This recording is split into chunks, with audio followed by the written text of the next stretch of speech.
सचमुच ये पहली प्रतिमा, मुझे बताया गया पहली प्रतिमा यहां पर लगाई गई है। सचमुच वो प्रतिमा इस बात को दिखाती है, चौधरी अजीत सिंह जी में एक तेवर था, एक किसान का तेवर था। वे एक टेक्नोक्रेट थे, वे एक साइंटिस्ट थे, और कंप्यूटर साइंस के बारे में जब देश में ना के बराबर लोग जानकारी लेते थे, तब उन्होंने दुनिया की प्रतिष्ठित कंपनी के माध्यम से डिग्री लेकर के कंपनी के माध्यम से इस फील्ड में प्रवेश किया था। देश के जब इन्हें चुने गिने लोग कंप्यूटर साइंस के बारे में जानकारी लेते थे, उस समय उन्होंने डिग्री लेकर के दुनिया में इस कार्यक्रम को आगे बढ़ाया।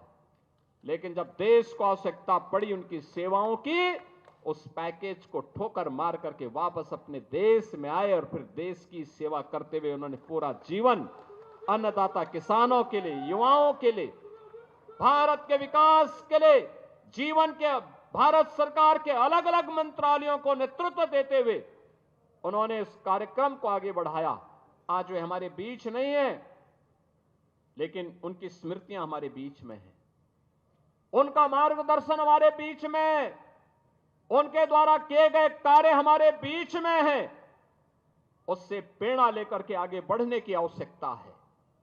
बागपत तो उनके हृदय में बसता था, लगातार यहां के विकास के लिए चिंतित रहते थे।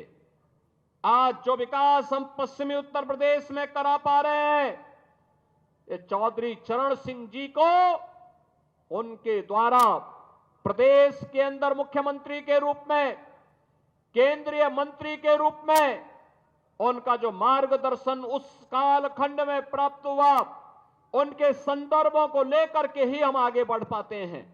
और आज मुझे बताते हुए प्रसन्नता है, बहनों और भाइयों, आज जब हम यहां पर उपस्थित हैं, मुझे बताते हुए प्रसन्नता है कि आज यहां पर जब हम एकत्र हुए हैं, तो यहां पर आज 350 करोड़ रुपए से अधिक की परियोजनाओं का लोकार्पण भी हम लोग बागपत जनपद के लिए कर रहे हैं। मैं इसके लिए यहां के माननीय सांसद जी को, माननीय विधायकों को, माननीय जयंत जी को, सभी अन्य माननीयों को हृदय से बधाई देता हूं।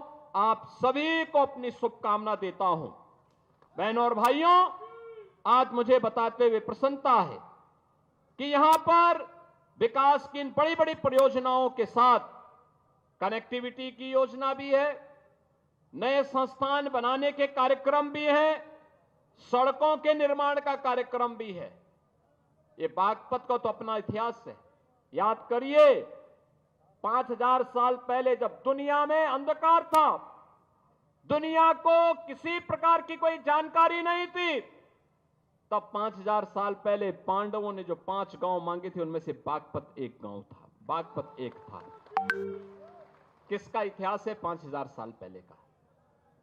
दुनिया के अंदर कोई कितना भी विकसित देश क्यों न हो, कोई अपने 500 साल का बताएगा, कोई 700 साल का बताएगा, कोई 1400 साल का बताएगा, कोई 1500 साल का बताएगा, कोई 2000 साल का बताएगा। इससे ज्यादा कोई नहीं बता सकता। और बागपतवासी आप तो बोल सकते हैं कि भगवान कृष्ण ने पांडवों के लिए जिन 5 गांवों को मांगा था, उनमें से बागपत एक था। अगर हमारे इतिहास को देखना हो तो बागपत में भी आकर के आप देख लें।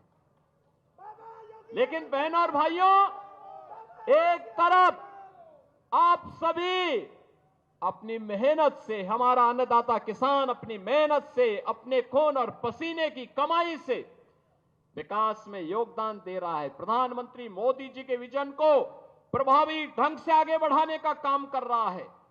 बागपत हो या मेरठ, बुलंदशहर हो या फिर गाजियाबाद, नोएडा या फिर हापुड़ या बिजनौर, मुजफ्फरनगर, शामली या सहारनपुर, इन सभी जनपदों के विकास के लिए लगातार कार्य कर रहा है। यहां का नौजवान लगा हुआ है, कार्य कर रहा है।